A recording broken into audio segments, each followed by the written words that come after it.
Hey, good morning, Eastern Oregon, and welcome to this November 19th version of AM Live on EOA, your connection to Eastern Oregon. You can find all of our content on EOA.network. Thank you for joining us this morning, and here in a little bit, we're going to have Jason Isaacson from the LeGrand Rotary, and Jason and I are going to be talking about the El Salvador Scholarship Banquet that the LeGrand Rotary is having tonight, and we'll kind of tell you that story. How are you, man? What's up? Yeah. Second Monday. Second Monday. Yeah. And it snowed yesterday. I don't want to talk about it. Every time there's a little skiff of snow, I think about you. It's like, oh, Kyle's not It's just happen. miserable. There's nothing fun about it. Like I understand people like to go dink around in like out in the snow, but that snow yesterday was nasty too. It was like wet. It's that snow that just soaks your shoes. And well, there was a little bit in the afternoon when it was like the wind was blowing. I was home working, and it was just vertical. I mean, it was just it was miserable yesterday. Horizontal. Not my favorite. Yeah. Not at all. I'm ready for summer. We got some mileage between now and summer, man. Unfortunately. Yeah. It's going to be another late winter too. Like we're looking at like. Yeah. It was funny. One of our guys went on a trip this last weekend, and he was like a winter storm warning, and I'm thinking to myself, it is the middle of November. That's that's not an uncommon time for winter storm warnings. I saw a video of Tollgate, and it was just getting hammered. Yeah. It was just getting hammered. Yeah. And it's just not fun to travel in. It's not fun to do any. I mean, like when I was a kid, like when I first moved here, I had never seen snow before, right? So when I got here, it was cool for about 5 minutes. Yeah. I sledded a little bit, did a little bit of this, a little bit of that, but outside of that, it was like, nah, I'm not a fan of this. Yeah. Yeah, we're working on our weather cam, which happens to be down right this minute. But anyhow, we're working on our weather cam, which it's on the turret out here in front of the building, and it kind of does a little tour of downtown LeGrand. We're working on alternating that with the weather cams on Tollgate, on ODOT weather cams. The ODOT weather cams. Yeah. They're not called ODOT. They're the trip check weather cams. Well, ODOT owns them. Yeah, right. Yeah. But anyhow, so watch for that coming. So people can go to one page and they can see, because you can see every weather cam in the state at Trip Check. Yeah. But it's a little. We're working on getting the group of them around here. You have to click on those stupid little things on the map. I don't like that. Yeah. I like the one that we have that is the 6 or 8 different cameras all on one screen at the same time. So we're trying to get that figured out. So watch for that. Well, you want to do sports? Let's do it. All right.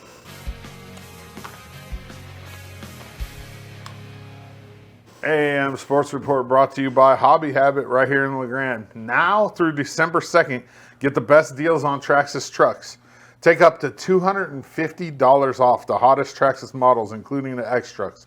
This is the biggest discount they've ever offered, and these deals won't last. Get all things Traxxas. I mean, if you just look at these deals, $800 to $600 on the Sledge, $700 down to $550 on the Slash, and these are like not. I mean, you see right there on the box, 60 plus miles an hour. These things don't play. These are real. Like they're big. They're the top of the line in RC cars. Hobby Habit, just for the fun of it. LeGrand's girls soccer headed to the state championship game last Friday. They left the high school, and we headed up there and had a little chat with head coach Chris G. I don't like saying his last name, so I just call him Chris G. Because his name's hard for me to say. And to see them off, check this out. We're all over the place right now. Anxious, excited, nervous. But that just comes with the territory, It's state championship game. So I think we're all kind of feeling the waves. I also think the game Tuesday night was such a high emotional game that we came down off of that and now it's turning back up. So.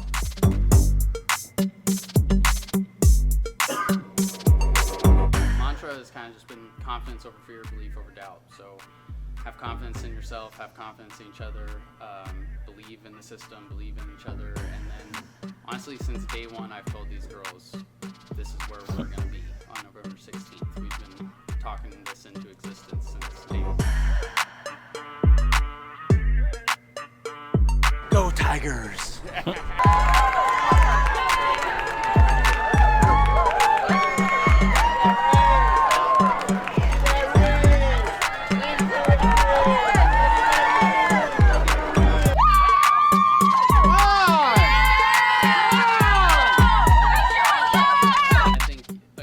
To the emotions, like going out of town, getting escorted is gonna be pretty cool, and it's gonna be high, and then they're all gonna pass out and sleep. Yeah, they're a bunch of sleepers.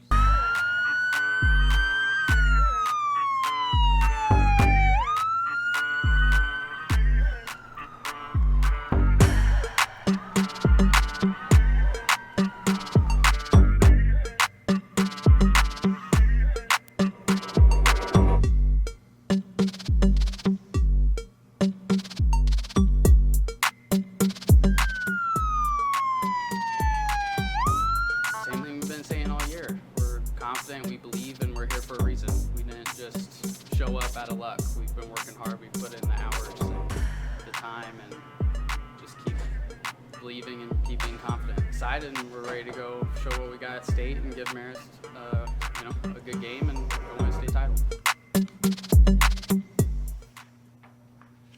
LeGrand played in the state championship game on Saturday with Marist Catholic, and unfortunately they lost 5-0. They had a great season though.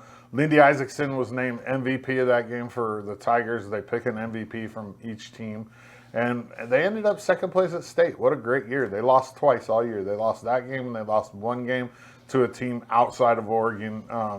Yeah, I mean, it doesn't happen too often, and hopefully they kind of ride this wave. They're a really young team. I think they lose 2 starters. I think they start 2 seniors only. So they're going to have another big year next year, I'm sure.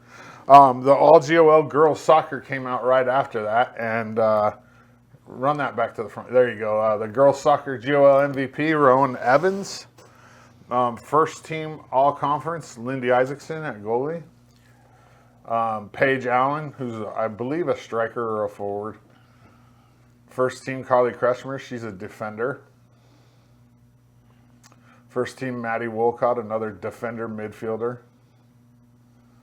Peyton Daggett, second team, who's also a defender. Second team, Ava Mendoza, and she plays forward/midfield. And then second team, Ava Musgrove, who also is a defender on that team. They did really well with their all-GOL for that team. They got a lot of girls in there in a pretty decent league too. EOU football lost their final game of the season to Montana Western, 29-19. It was senior day. This one was kind of hard for me because these are the guys. These seniors from LeGrand are the guys that were part of that were seniors when LeGrand won the state championship in 2019. So few of them actually, like, I graduated with their parents. I've known these guys since they were young. So senior day was a tough one for me. But I wish they could have won. Montana Western was ranked number 4 in the country, and they spotted them 15 points in the first half. We're down 15-0 at halftime. Final score is 29-19. So we outscored them 19-14 in the second half.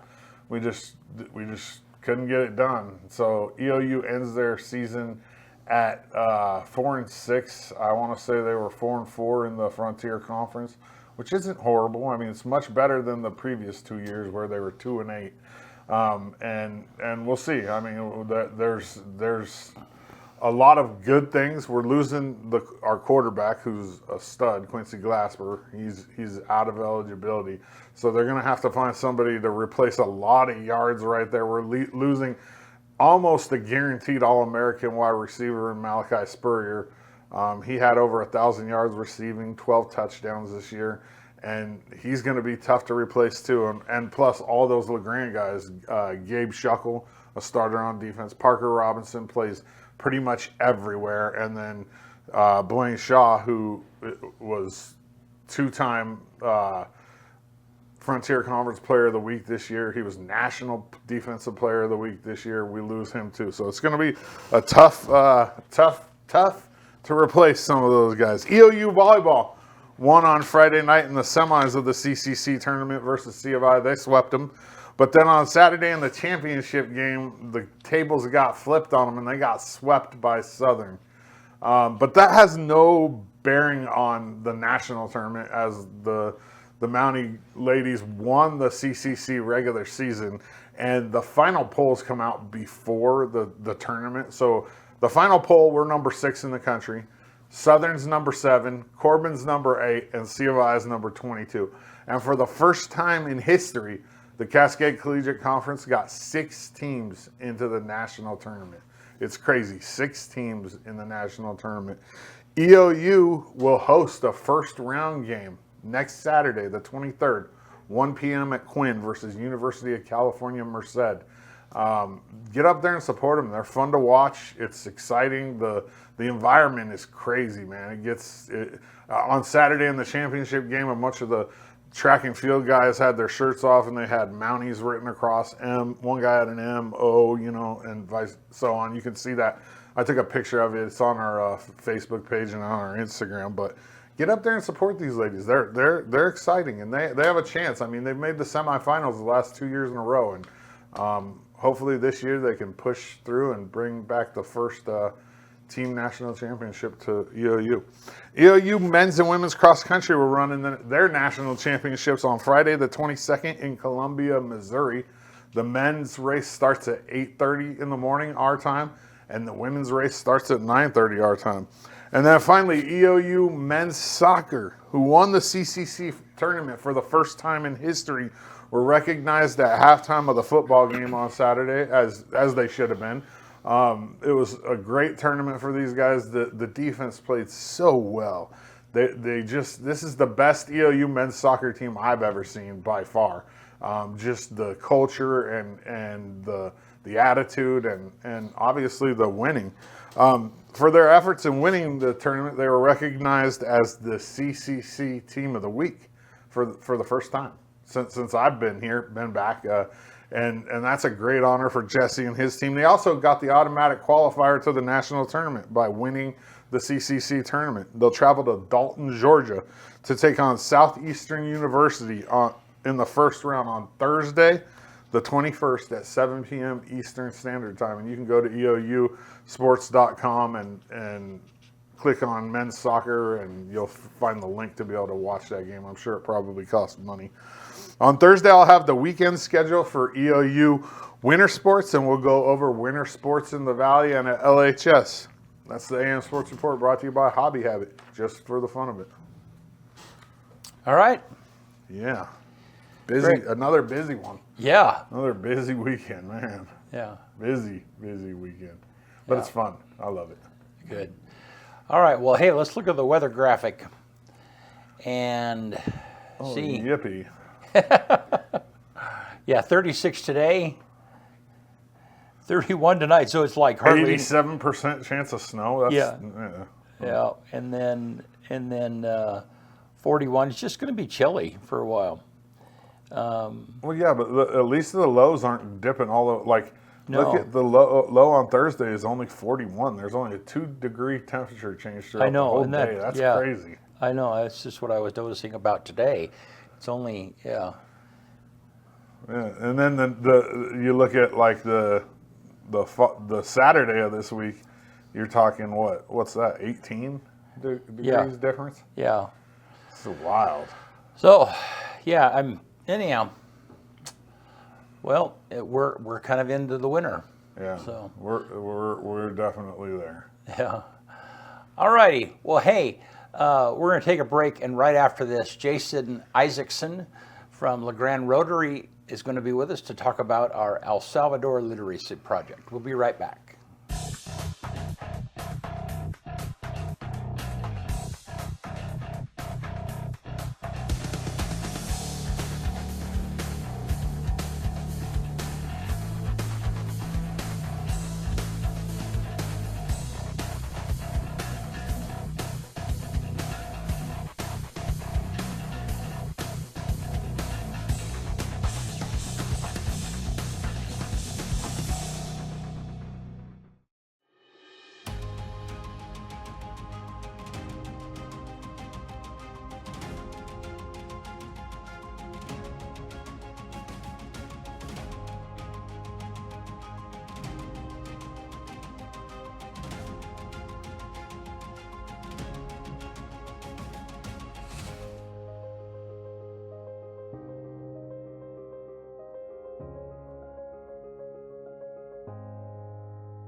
All right, we're back. Jason Isaacson, how are you, man? Doing well, thanks. Thanks for having me here. Yeah, you bet. And so one of your kids was busy this Saturday, right? Yeah, Lindy was busy. Probably busier. She wanted to be in that goal. Pretty Yeah, vicious. she was real busy. Pretty vicious. So how many shots on goal? 14? If there was 5 goals and she had 9 saves, that's 14. Yeah. 14. That's crazy. That's a lot for a high school game. A Yeah, lot. she was. She earned her keep out there. So I've always thought about, you know, and it's kind of like hockey goalies too. It's like, I mean, the amount of pressure that you would feel oh yeah. is just crazy. Well, it reminds me of the Far Side. You know, where that deer's got the bullseye in its chest. It's Yeah. like bum of a birthmark. Hal. You're the goalie. It's like paint a bullseye on you. You know. Yeah. It's a rough place. Yeah. Well, yeah, you automatically get all the credit, or you get all the you know. It's 100%. like it's the superstar position in soccer. Like you're getting the blame or you're getting the credit, pretty much. Well, yeah, and the hope is that you're going to get it 100% right every time. Yeah. Yeah. She only gave up 5 goals all season before that game. Wow. Yeah. She had a really good year this year. The Oh, whole she was team did. so good. But So yeah, she had a really good senior year. It was a good way to go out. It's too bad it didn't work differently, but you know, they had the perfect horrible weather, you know, for the fairy tale type game, and unfortunately The we just water didn't was get all pooled up on the turf. I watched the whole game. yeah, there was like a sheet of water coming down at one time, just It was like a crazy. sheet, and it was just intense, you know. Just unfortunately we didn't get the fairy tale win, but it was cool. Yeah. Great opportunity for the girls and for the Grand, and you know, congratulations to the coaches and the players, and just a fantastic season. So Yeah, absolutely. Cool. Well, Jason, we're here today to talk about LeGrand Rotary and Yeah. you and specifically about the El Salvador trip. You had been a couple of times Yeah. on that trip, but Been you and I twice. went together in January of this year. Yeah. correct. And how cool that was. And so, yeah, no, so I tell you what, let me give them, pull up these slides, Gabe, and I'm going to just kind of give people a rundown of what it is that we do. So we do this project. This is our little journey from LeGrand through LA, clear to El Salvador, people who might not even know where El Salvador is. Okay, San Salvador is the capital, and in these 3 locations, we're plugged into a program that has workshops, kind of a tutoring workshop program for mostly rural kids, and you'll understand that here in a minute. So San Salvador is a major metropolitan modern city, but outside of that, it's fairly, they call it rural. It's more like small cities. Yeah. But the poverty, it's a challenging environment. And so then in El Congo, they have 33 students. And how do you say that? Sonata? Yep, Yeah, in Sonata. Sonata there are 30 students. And then they have, in San Salvador, they have 6 students. And so, and the point of all of that is that if these kids, particularly in rural settings, this is an example of how far a kid, he lives in one place and he's got to travel by some means to get to high school. Yep. Yeah, and so then this is the challenge. So the scholarships that we raise, which is about, each kid gets about $30 a month. So we raise about $350 a year that these kids get, and it primarily their public schools. School's already paid for, but the money that we gives them the pays for their transportation and their school supplies. Yeah, their means. Yeah, make and it. many of those kids, because of that culture, the boys are emphasized over the girls, and so many of the recipients of the scholarships that we do are girls, and gives girls the opportunity. So let me just roll through the rest of these slides real quick. So then the kids are accountable. So these are the names of the kids that the LeGrand Rotary Club sponsors, their age, their GPA, and their GPA must 10 go a little bit different. So rather than a 4.0, it goes to 10. For sure, yeah. Yeah. Their whole system is much different than what Yeah. we're used to. And then these are the kids that have been a part of the program and the success that has been a part of that. And you can see these are all girls.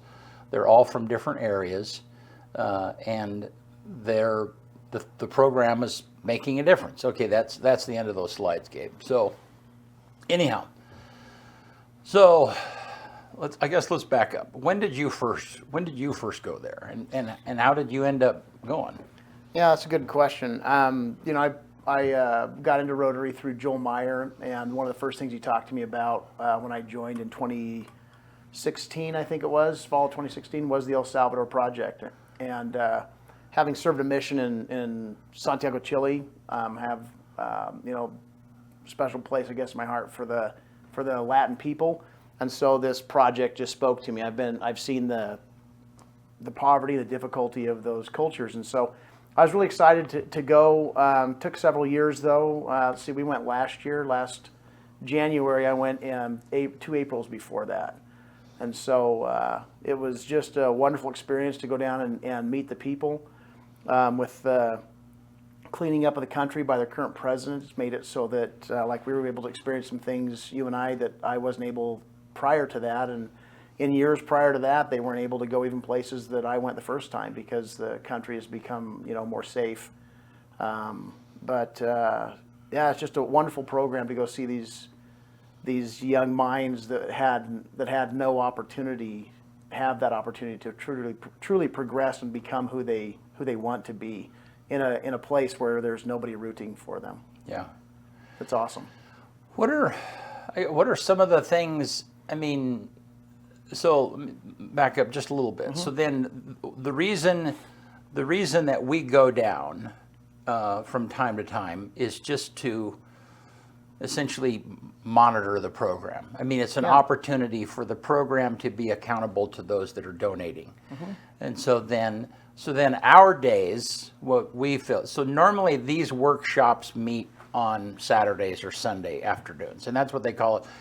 So then they have a once a week gathering where all of the kids in that program come into one place, and they have kind of a social setting and are accountable to each other and report and so on. So it's a little bit of a gathering, but it's a workshop accountability thing. So when we go, I want to go ahead. Yeah, please. Yeah, I want to add to that. It's actually almost like a family environment. I mean, these kids become a family within the system. Right. And the those who distribute the monies and that take the applications and stuff. I mean, they love these kids. They are very close to them, and they know their struggles and the personal things that they're going through. It very much is it's more than just education. I mean, it's a loving environment where the needs are being assessed and met as possible. So it's way more than what just education. That's the beauty of it. Right, and it's almost like, I mean, I think of it like a boys club or a Youth for Christ meeting. Yeah. I mean, it's a small group where if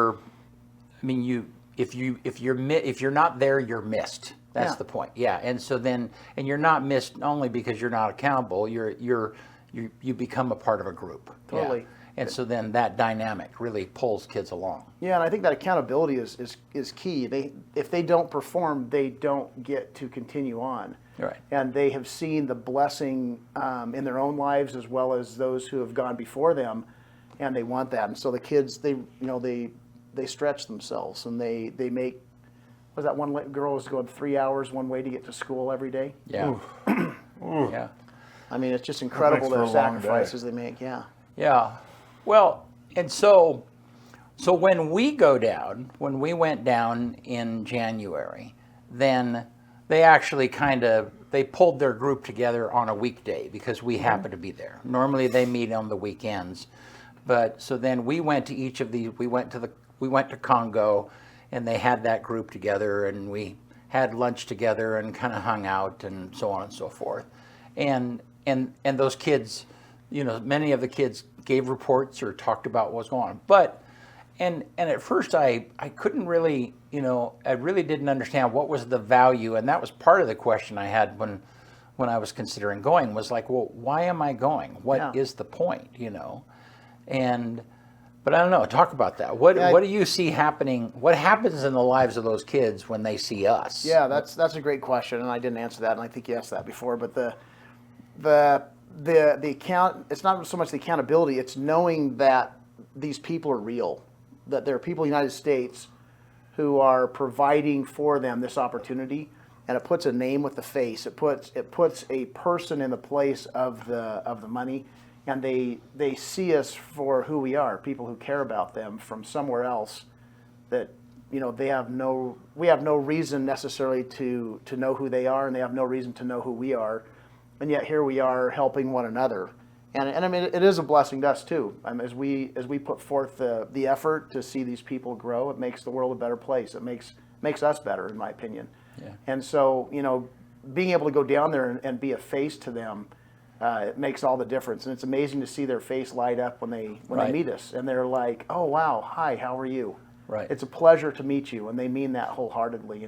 They're wonderful people, and it's a great experience to be down there and to meet the faces, meet the people that they're being blessed by this program. Yeah. Well, and you had some experience on your mission with Latin kids. Yeah. Yeah. Many years ago, I was a professional photographer and traveled internationally, and so I had some experience too. And when I ran into Latin teenagers, it's a different cut. Yeah. It's just they're so genuine, and they, and you see that. When I was back there in El Salvador, I was reminded of that.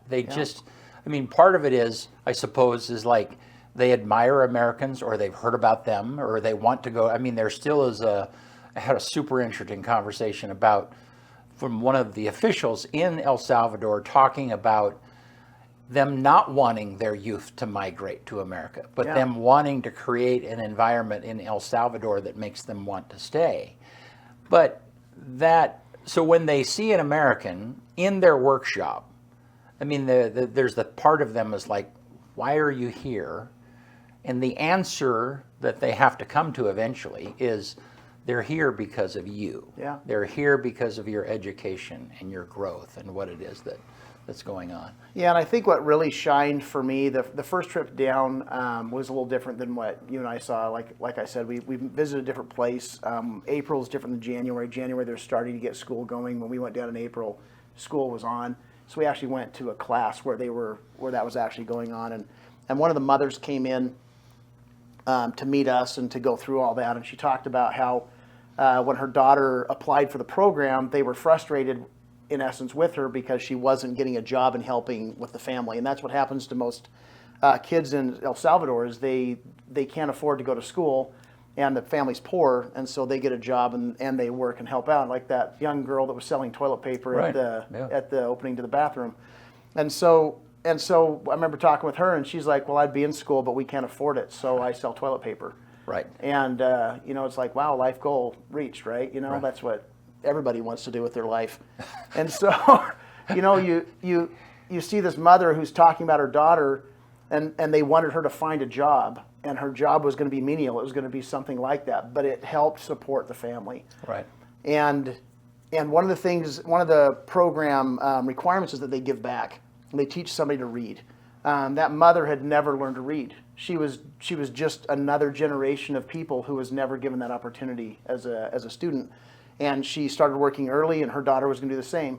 And tearfully, she told us the story about how her daughter has grown and what they've seen and the accomplishments. And what's amazing is that she's teaching her mother to read, and her mother is improving, and the whole family environment is becoming better because of this girl's participation in this program. And truly, $350 is so little to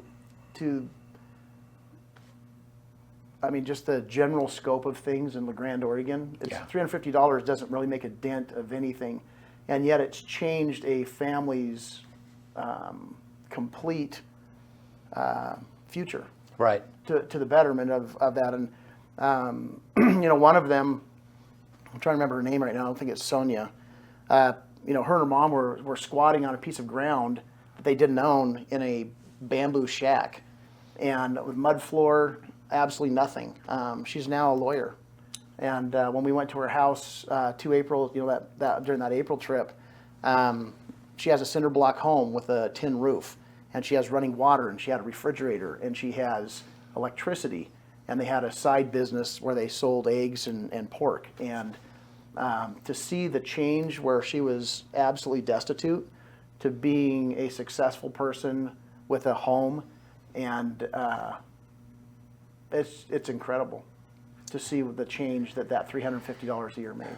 Well, and then this program's been going on for about 20 years, and it's got we're working on a video, and it tells the story really, really well, because there's two guys, two older men now, and they're in their late 70s, and the end of when they were close to retirement, they end up going back to El Salvador because one of them had been there for a Peace Corps thing back in the 60s. Yeah. And they go and they discover this need, and they decide to talk about how can we reinvest, how can we help these kids. And so then they plugged into an existing program that had already been going, and then since then have raised money, and many kids have been through this program. The thing that's fascinating is, and one of the requirements is that they give back. I mean, and so then what has happened is now these kids have gone through and been educated and become teachers and professionals, and now they're like, I want to take this back to my own community. Yeah. Yeah. Talk about the very first day from this last trip. We went to one of those neighborhood school. That's the most incredible story. That's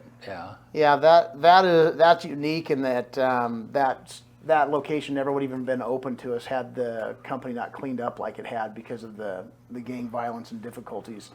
So being able to go there was an amazing experience. But going to, how do you describe it? It was a 1-lane road that just kind of wound through the jungle. We crossed over a river, and the people were there in the river washing clothes and bathing. Basically, that's their source of whatever. And we pull this into the alongside the home. It's a rickety wooden gate into a mud flat, basically, with palm trees and those things. And the home that was on the property had been made by the sisters. They packed mud into bricks in a form and built their own home out of mud bricks with a tin roof. Tin roof. I wish we had a picture of the electrical in there. That was crazy, the way they had the electrical attached to the right. adobe. Yeah. So there were places where they had drilled. There was an outlet on the outside. Yeah. And they had drilled a hole through the mud, and there was a piece of conduit that came through and it had to have been installed by somebody else, but it came through. And here's a regular modern day box, electrical box on the outside mounted to an adobe house. Exactly. I mean, a mud house that they had built with their own feet and hands. Yeah. And then I think most of the house inside, it was mud floor, dirt floor. Would be mud if there was water. Yeah. I think most of their mattresses were blow-up style mattresses, that type of stuff. It was a very humble home, outdoor kitchen, and they had up to 60 children a weekend coming to their home.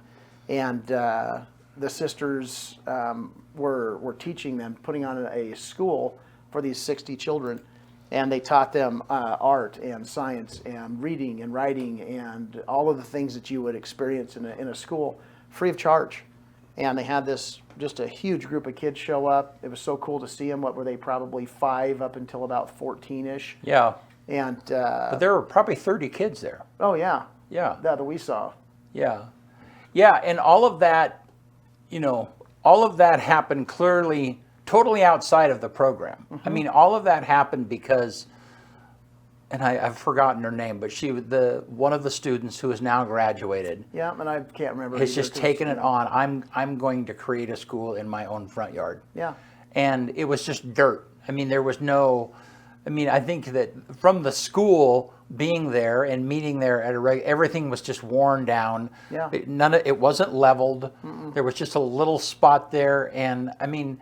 Kind of some chairs and kind of a almost a lean-to thing with palm. Right. It was.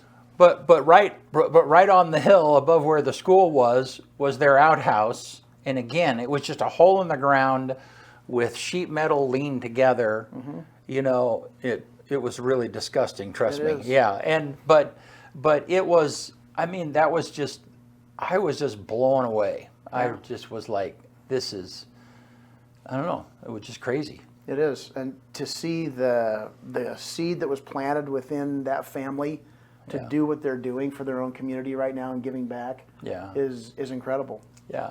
So I put in the comments the if you want to know more about this program, and if you are inspired to donate, there's a link that goes that tells you, this page tells you more about that particular program, and there's a place where you can donate. This is the place where our LeGrand Rotary folks are going to be donating to, and our goal is, right now we're funding 10 girls.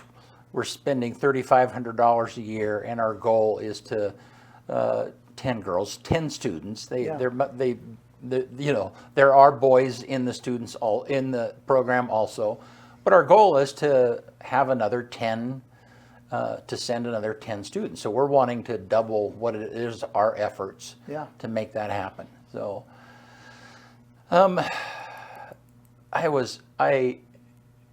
don't know. I was thinking about the girl that we met at the outhouse, and so let me just describe the bathrooms just a little bit. So one of these trips that we were on, we had been to one workshop, and we were in. I think there were 14 of us in one van. It was an oversized van, and the driver who took us around is Don Julio, very experienced, and he's ingrained in this program. He's the same driver that they've been using for years and years to take groups around. Yeah.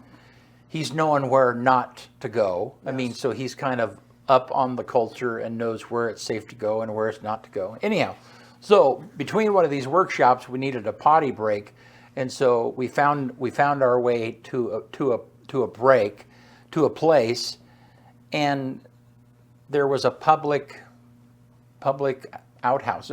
Yeah. They were flush toilets, but you're right. But I mean, it was just it's just a public toilet, and there were 3 or 4 stalls on either gender side. But here's this girl on the outside of the thing, and for 25 cents, she's giving you some toilet paper. Yeah. Yeah. And we were like, "Why aren't you in school?" She's like, "I can't afford it. I had to get a job." Yeah. And here I am. And she was exactly who we are looking for. Yeah. What a statement that was for us. Yeah. Yeah, it was amazing. Yeah. And she's not the only one. There's so many. Right. Right. And that was the point, is that it only cost a little bit of money to make a difference in the lives of these kids. And there are so many more that need help. Yeah. I think it's kind of cool that El Salvador means the Savior. That's translated directly as the Savior. It's just I just think it's cool that we're working in El Salvador, helping to not really save necessarily, but bring about a positive change in lives where there is no hope. There's no way for them to change their own stars, and that small contribution of $350 a year gives a student an opportunity to study and to progress in a way that would never have been offered them. Yeah. And it's multi-generational. It's within the family. Families are changing. It's not just, the one, and it's just exciting. And when you go down there and you meet the kids and you see their faces and you'll meet their parents, and you eat their food and you enjoy the smells of El Salvador and what's there, and you experience all that. The first time we went down, when we went to this one home, we had a chicken dinner there, and there was a dog fight outside the door, and it was just, you got to see the dogs down there. They're like the skinniest, ugliest little dogs you've ever seen, but they're nice dogs. I wouldn't pet one, but they're nice dogs.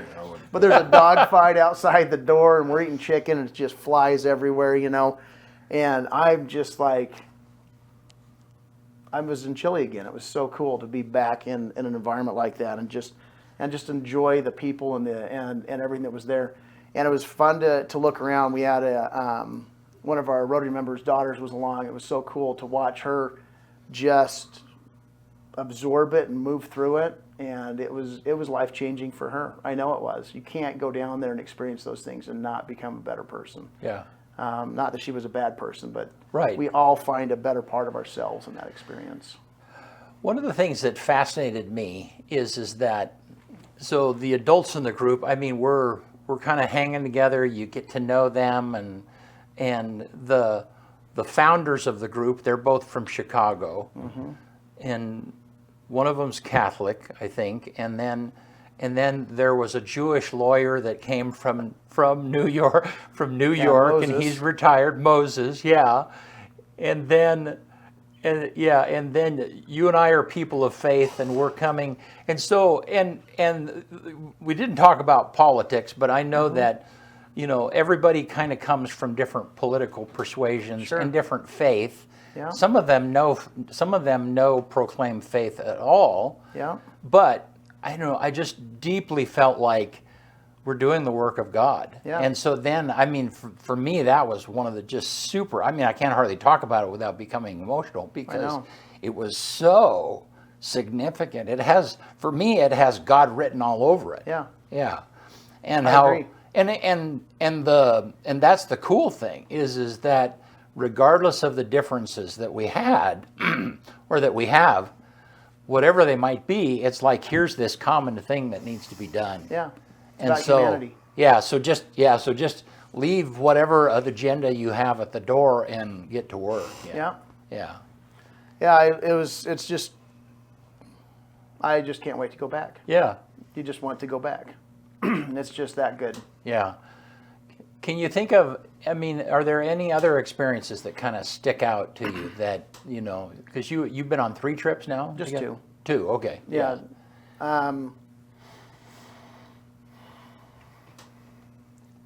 mean, the family that is taking all of this on. Right.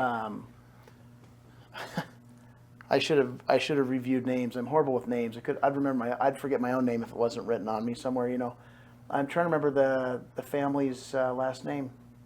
So Beto. Yeah, Beto and Marisol. I just couldn't remember the last Yeah. name. I just wanted to give credit to their Right. their whole name. But their parents are the ones that actually started the nonprofit. Right. And they've continued on with that. And there's actually a brother and 3 sisters. Oh, sorry, 2 brothers and 2 sisters. I was wrong. 2 brothers and 2 sisters. And then Ana Fatima. She's I think related to the family. I can't remember exactly how she comes in, but she's kind of like the grandmother of this. Of these children, and she's the one that usually they confide in, where we find out about the atrocities and difficulties of their lives outside of what they're experiencing. But you know, Beto and Marisol was an exchange student back in the probably the early 2000s, I would guess, and she went to Alaska and was actually somehow connected with a gentleman who's been part of this program as well, raising money out of Alaska and other places. I mean, it's an amazing group of people that have provided not only high school but college education for this group of kids for a long time. You know, and we're a drop in the bucket compared to what these men have done in the past and what they're hoping to pass off as well. You know, because they're not going to be around forever. But that family, Beto, he actually is kind of the instructor over all of it. He's the one that kind of deals with everything.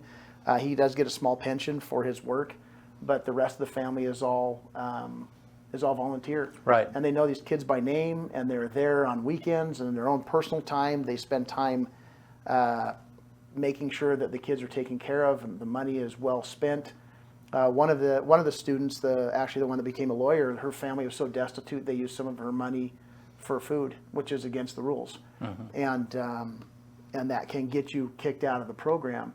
And her and her family worked hard and paid the money back and did what was right. And those are the people that help hold accountability to the program and make sure that it's moving forward successfully. And it's an amazing thing of trust that we have with them, but they're the type of people you can trust. And so it just continues to move forward and grow and be what it is.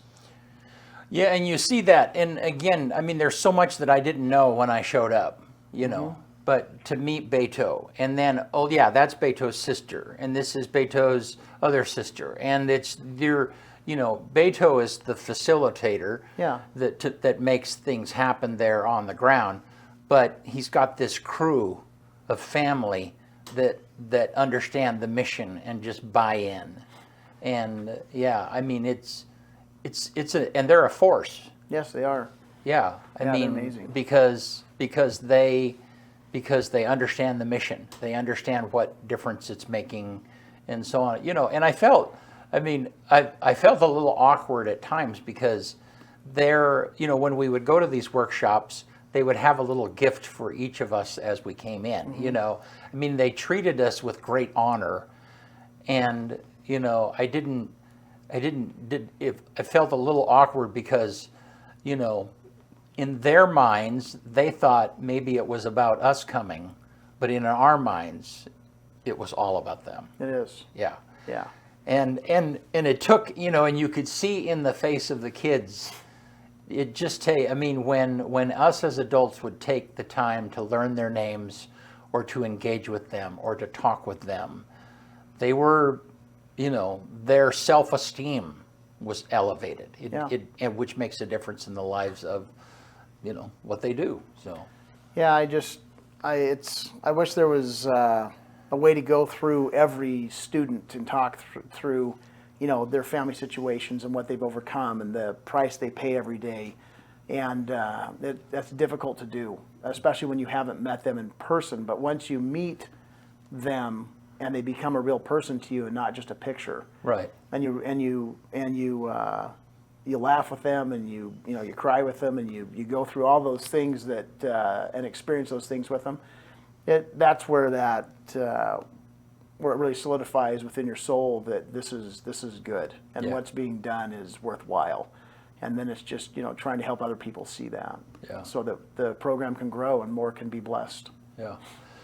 Well, awesome, Jason. Thanks so much for Yeah. jumping in today. And Thank you for inviting me. And again, we're having our banquet tonight, which is mostly just for our Rotary group and our friends. But if you want to know more about this, be sure and reach out to me or click on the link that I put there, and you can kind of learn more about the program.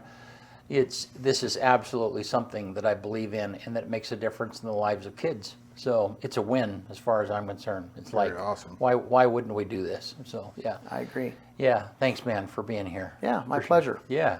All right, you want to get us out of here? Let's do it. On this day, November 19th, 1805, Lewis and Clark expedition led by Meriwether Lewis and William Clark reaches the Pacific Ocean. It's the first European Americans to cross the West.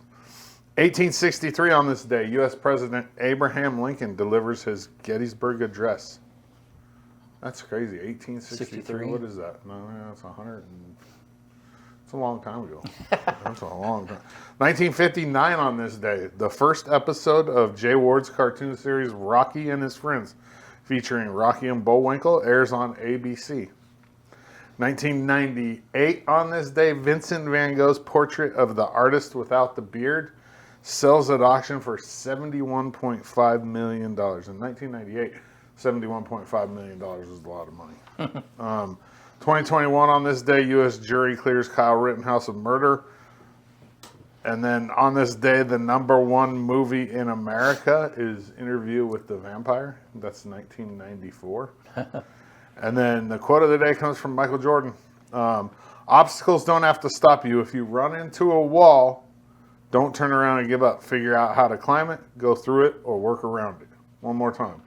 Obstacles don't have to stop you. If you run into a wall, don't turn around and give up. Figure out how to climb it, go through it, or work around it.